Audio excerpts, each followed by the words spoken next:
Hello दोस्तों, engineering point Ghazipur में आपका अगेन स्वागत है। जैसा कि हम लोग पावर सिस्टम या टीडीपी बोल सकते हैं, टीडीपी का लेक्चर सीरीज चल रहा है, जिसमें इस लेक्चर में हम लोग बात करेंगे हाई वोल्टेज पे पावर को क्यों ट्रांसमिट करते हैं, क्या फ़ायदा है। ठीक, आप हेडिंग लिखेंगे हाई वोल्टेज ट्रांसमिशन के लाभ। चलिए, मान लीजिए यहाँ पे विद्युत का पैदा हो रहा है, जनरेशन हो रहा है। ठीक है, ये सिंबल दिखाता है कि क्या हो रहा है, हमारा विद्युत जनन हो रहा है। ठीक है, और ये दे दिया आपको सप्लाई बस बार को, इसको क्या बोलते हैं, बस बार। ठीक है, और ये भी क्या है, हमारा बस बार है। ये भी क्या है, बस बार। बस बार उसको बोलते हैं जिससे एक से ज़्यादा लाइन कनेक्ट होती हैं। ठीक है, उसको बस बार बोलते हैं। अभी यहाँ तक यही समझिए।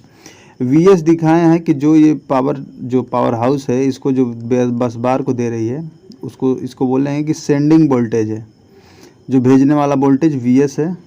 लोड एंगल की बात करें तो यहाँ पे डेल है। और ये दिखा रहा है कि एक लाइन है। ठीक है, एक लाइन है, इधर को हम पावर भेजना है।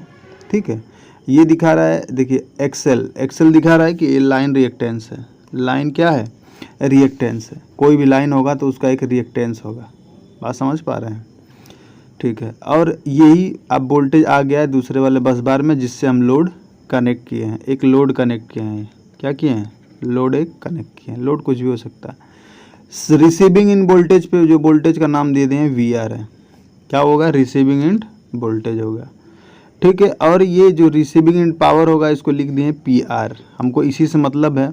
हम क्या चाहेंगे, हम यही चाहेंगे कि अगर 200 वोल्ट, सपोज करिए कि अगर ट्रांसमिट करना चाहते हैं तो 200 वोल्ट ही मिले, लेकिन ऐसा पॉसिबल हो नहीं पाता है। लेकिन हम चाहते हैं कि हाँ इसी के करीब रहे। ठीक है, लेकिन हाई वोल्टेज पे यहाँ पे ट्रांसमिट करते हैं। तो क्यों करते हैं, इसका जवाब आपको आगे मिलेगा। आगे देखिए जो फिगर देखे पीछे। ठीक है, अगर हम पावर लिखना चाहें तो लिख सकते हैं कि सेंडिंग इन वोल्टेज गुणे रिसीविंग इन वोल्टेज बटा के लाइन का रिएक्टेंस इंटू साइन डेल, ये लिख सकते हैं आप। ठीक है, पी आर मतलब रिसीविंग एंड पावर बराबर होगा आपका सेंडिंग इन वोल्टेज का magnitude into receiving end voltage का मैग्नीट्यूड अपॉन एक्सेल। ये दिखाता है मैग्नीट्यूड को। ठीक, चलिए, और ये साइन डेल। अगर डेल का मान 90 डिग्री होगा तो साइन 90 का मान 1 होता है। उस केस में पावर अधिकतम ट्रांसफ़र होता है। पावर क्या ट्रांसफ़र होता है, अधिकतम ट्रांसफ़र होता है। समझ में आया। चलिए, हम क्या चाहेंगे, हम यही चाहेंगे कि भाई जितना हम वोल्टेज भेजना चाहते हैं उतना हमारा मिल जाए। तो जितना हम सेंड करेंगे उतना रिसीव हो जाए, हम यही चाहते हैं। तो वी आर की जगह वी एस रख देंगे तो ये हो जाएगा वी एस का स्क्वायर। क्या हो जाएगा, वी एस का स्क्वायर। तो आपको मैक्सिमम पावर ट्रांसमिट कितना हो गया, वी एस के स्क्वायर अपॉन एक्सेल। ठीक है, वाट लिख सकते हैं, कुछ भी इसका जो मात्रक है लिख सकते हैं। समझ में आया। यहाँ से एक चीज़ आपको ऑब्जर्व करने के लिए मिलेगा, अगर देखना चाहें तो देखिए। यहाँ से एक चीज़ ऑब्जर्व करने को मिलेगा कि अगर लाइन का लंबाई बढ़ेगा तो एक्स भी बढ़ेगा। हम कह रहे हैं कि एक लाइन 200 किलोमीटर है और एक लाइन 100 किलोमीटर है, तो बताइए किसका एक्सेल ज़्यादा होगा। एक्सेल मतलब कि उसमें धारा का विरोध करने वाली क्षमता किस में ज़्यादा होगी, तो 200 किलोमीटर वाले में होगी। तो एक्सेल बढ़ेगा, जितनी लंबी लाइन होगी उसका एक्सेल कितना होगा, ज़्यादा होगा। क्या होगा, ज़्यादा होगा। तो जब ये ज़्यादा होगा तो पावर कैपेसिटी कितना हो जाती है, कम हो जाती है। क्या हो जाती है, कम हो जाती है। जब ये कम हो जाएगी तो स्टेबिलिटी गड़बड़ा जाती है। बात समझ में आया। चलिए, ये सब तो बात की बात है, बस आपको इतना कॉपी में अपने लिखना है, चलना है। ठीक, आगे बात करते हैं। तो क्या क्या फ़ायदे हैं। फ़ायदे में हम पहला हेडिंग लिखे हैं कि लो करेंट, कम धारा। ठीक, आप लिखेंगे, हम क्या जानते हैं, P बराबर क्या होता है, वी आई कास फाई, जहाँ पे कास फाई पावर फैक्टर है, V वोल्टेज, I धारा है। तो अगर हम यहाँ से I निकालना चाहते हैं, I अब निकालेंगे तो क्या हो जाएगा, P बटा के V कास फाई, यही होगा। मतलब यहाँ से हम कह सकते हैं, क्या कह सकते हैं कि I प्रोपोर्शनल टू 1/V के। अगर हम हाई वोल्टेज ट्रांसमिट करेंगे, बहुत ज़्यादा वोल्टेज, हाई वोल्टेज ट्रांसमिट करेंगे तो करंट क्या होगा, कम होगा। करंट क्या मिलेगा हमको, कम होगा, क्योंकि P और कास फाई, P और कास फाई क्या रखते हैं, नियत रखते हैं, नियत रखते हैं। बात समझ में आया, ये पॉइंट समझ में आया आपको कि लो करंट मिलता है, उच्च वोल्टेज को संचरण करने से क्या मिलता है, लो करंट मिलता है। कैसे मिलता है आपको पता चल गया। तो आप ये इसमें यही लिखेंगे कि लो करंट, लिखेंगे कि हाई वोल्टेज ट्रांसमिशन से लो करंट मिलता है, फिर इसको आप दिखा दीजिए लिख के। ठीक, चलिए दूसरी बात कहें तो लो वोल्टेज ड्रॉप होगा, कम वोल्टेज का पतन होगा। कैसे होगा कम वोल्टेज ड्रॉप, चलिए अगर पिछली में आप क्या देखें, अगर करंट कम हो गया तो I into Z voltage drop यही होगा AC के केस में। अगर VI लिखते थे DC के केस में, यहाँ पे AC की बात है तो AC की जगह क्या हो गया, V की जगह, सॉरी R की जगह IR लिखते थे ना वोल्टेज ड्रॉप को, सॉरी। अब यहाँ पे क्या लिखेंगे, IZ, जेड क्या दिखा रहा है, AC बता रहा है कि ये इम्पीडेंस है, प्रतिबाधा है। आप समझ रहे हैं क्या है, प्रतिबाधा है। समझ में आया बात। तो देखिए कि जब करंट कम हो जाएगा तो वोल्टेज ड्रॉप टोटल कितना हो जाएगा, कम हो जाएगा। वोल्टेज ड्रॉप क्या होगा, कम हो जाएगा। बात समझ में आया। वोल्टेज ड्रॉप कम हो गया तो हम बहुत इसके करीब होंगे कि जितना वोल्टेज भेज रहे हैं उतना वोल्टेज मिल जाए, मतलब सेंडिंग इन वोल्टेज बराबर अप्रॉक्सीमेट क्या होगा, बराबर चले जाएंगे। अप्रॉक्सीमेट, इक्वल नहीं बोल रहे, अप्रॉक्सीमेट बोल रहे हैं। ठीक, अगला पॉइंट, लो पावर लॉसेस।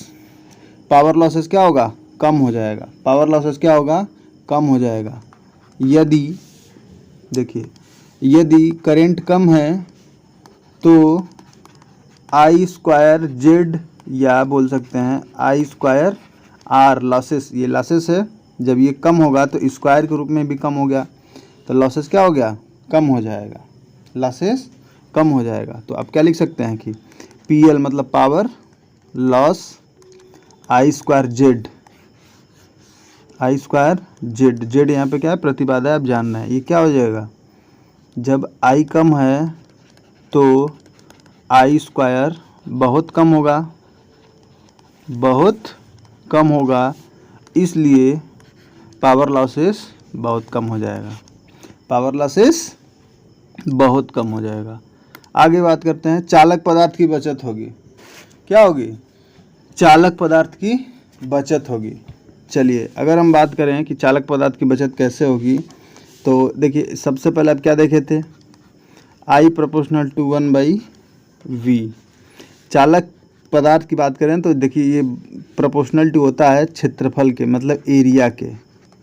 किसके प्रोपोर्शनल टू होता है, एरिया के, और ये प्रोपोर्शनल टू हो जाता है वोल्टेज स्क्वायर के।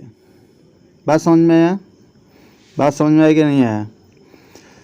तो अच्छा, आयतन की बात करें यहाँ पे आप, आयतन,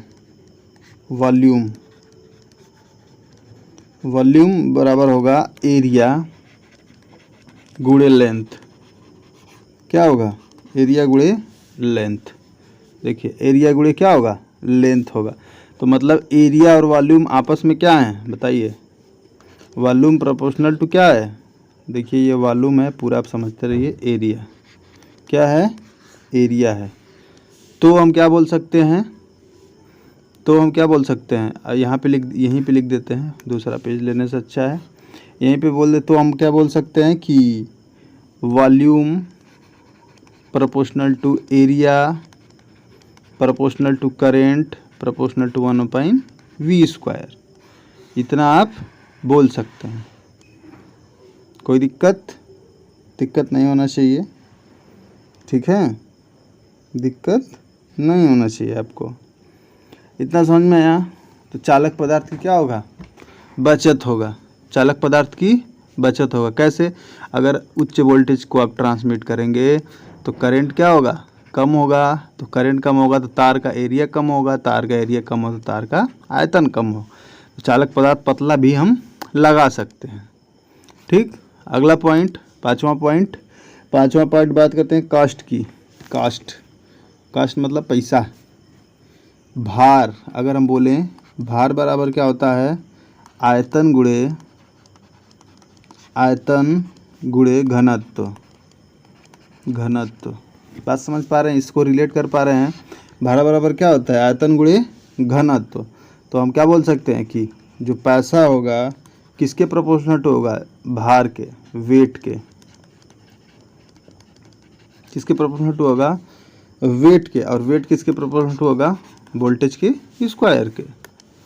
तो जैसे अब वोल्टेज हाई ट्रांसमिट करेंगे तो भार क्या होगा, कम लगेगा और पैसा भी कम हो जाएगा। बात समझ में आया। इतने पॉइंट आपको लिखना है एग्जाम में, ठीक। ऑलरेडी आपके पास समय बहुत कम होगा, ठीक है। अब बोल रहे हैं कि बेटर वोल्टेज रेगुलेशन। जो वोल्टेज का रेगुलेशन है, मतलब वोल्टेज में समझिए कि परिवर्तन है, नहीं होना चाहिए, वो अच्छा होगा। कैसे होगा कि हम जानते हैं कि अगर परसेंटेज वोल्टेज रेगुलेशन की बात करें तो IZ/, मतलब कि वोल्टेज ड्रॉप अपान रिसीविंग एंड वोल्टेज गुणे 100। परसेंटेज के लिए 100 लगाएंगे। तो जब हाई वोल्टेज मिलेगा, रिसीव होगा, तो क्या होगा, वोल्टेज रेगुलेशन क्या होगा, कम होगा। और कम वोल्टेज रेगुलेशन अच्छा होता है। कम वोल्टेज रेगुलेशन क्या होता है, अच्छा होता है, ठीक है। हमको लगता है कि बस जो ज़्यादा है वही मज़ा है, नहीं, कम वोल्टेज रेगुलेशन क्या है, अच्छा होता है। बात समझ पाए। अगला पॉइंट बोले पावर फैक्टर की बात करें, जो शक्ति गुणांक बोलते हैं। तो पावर फैक्टर, समझ रहे हैं, पावर फैक्टर ऑफ लोड की बात करें, जो हमारा लोड होगा उसका पावर फैक्टर, इसको cos phi स्क्वायर से दिखाते हैं। किसके प्रोपोर्शनल होगा, पावर लॉसेस के। तो हम क्या जानते थे कि I कम हो गया, क्या हो गया, धारा कम हो गया तो पावर लॉसेस कम हो गया। पावर लॉसेस कम हो जाएगा तो पावर फैक्टर क्या होगा, लोड का बढ़ जाएगा। तो पावर फैक्टर ज़्यादा अच्छा होता है, ठीक है। जैसे हम बोलते हैं पावर फैक्टर का किसके बीच में होता है, 0 से लेके 1 के बीच में। जनरली हम 0.8 पावर फैक्टर ज़्यादा यूज करते हैं। हम चाहते हैं कि 1 हो जाए। DC के केस में 1 होता है, समझ में आया। आप ये बेसिक है, ये अब जानते होंगे। तो यही रहा हमारा हाई वोल्टेज ट्रांसमिशन के लाभ, ठीक। चलिए मिलते हैं अगले लेक्चर में, तब तक के लिए टेक केयर।